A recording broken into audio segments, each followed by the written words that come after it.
金1065块钱一天的房车，住进去会是什么样的体验？ We'll give you the lowdown on what to expect from a luxury beast like this. 以及这些奢华的设计到底是实用还是摆设？现在房车 room tour 开始，来跟我来。首先是我们的卫生间，就这扇门，打开，哒哒哒，里面有厕所，还有淋浴。然后我们的厕所后面有一个非常奢侈的上下铺，2张小床，单人床。这2张床呢，我们平时是在上面这层放衣服，然后下面这层放一些杂物。现在我们的行李已经收拾好了，所以空出来了。然后床的旁边，我们头顶上这一排1、2、3、4、5，比如说我们的工作的东西，电脑呀，一些小零碎物放一个盒子，然后一些经常换的外套放一个盒子，还有一些吃的零食放一个盒子。收纳的下面就是我们活动的主要区域，这是一个4人座位加餐桌。这个东西也很牛用。因为你在开车的时候，有时候你会来不及把它全收了。你就把这小东西放在这里面，这样子的话，你开车过程中它就不会到处乱飞。这个窗户我很喜欢，如果我们停在一个雪山旁边的话，把窗户拉开就可以看雪山了。但现在我们后面是墙。我们2个平时基本上吃饭还有工作都在这个桌子上，然后旁边呢有这种插口，那边也有 USB 口。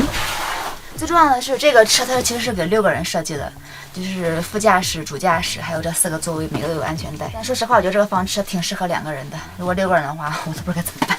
座位的这边呢是一个小货架，旁边是一个小梯子。梯子的话呢，就是把它给固定在这个地方，然后我们就可以爬上去上床。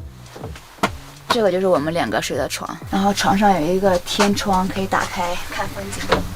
说到床的问题呢，我觉得也是一个让我这次房车旅行很累的一个很大的原因。因为这个床其实大是够大，但是那个上下活动的空间太小了，因为这个房车车头的设计，然后睡在里面的那个人基本上只有这么近的距离，就有点像在盒子里面一样的感觉。虽然我都习惯了，但是还是会感觉醒来之后浑身僵硬，好累。然后这是一个操作台，其实是一个洗手池，你看这个可以把它掰上来，掰下去。然后这个呢是做饭的，类似于电磁炉吧。这个小东西就可以控制，有3档。餐具下面就是一个冰箱，小冰箱。它这个房车的设计其实确实挺专业的，为什么呢？它这个抽屉，你看它是打不开的，你必须要用手摁下这个才可以打开，所以可以有效防止你在开车的过程中抽屉突然之间滑出来。它每一个都有这种设计。前面就是驾驶舱，点了一下，小心头。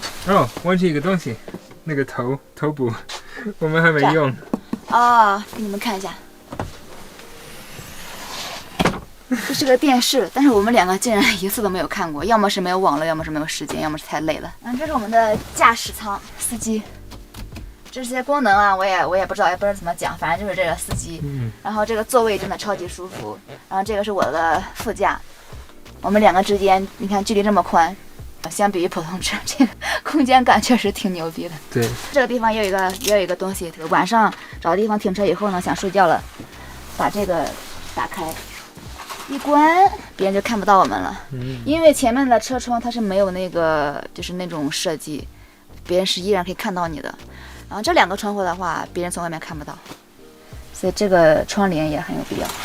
还有最后的我们的电路部分。就请 Scott 来说吧。 First, there's just lights. There's 2 sets of lights. This one's slightly brighter, and this one's more moody, which I like more at night time. You can't really see it right now, but it's good. And there's also an outside light as well, which goes with the awning, which we probably won't show right now because we can't put it out, but maybe I'll put some cutaways in.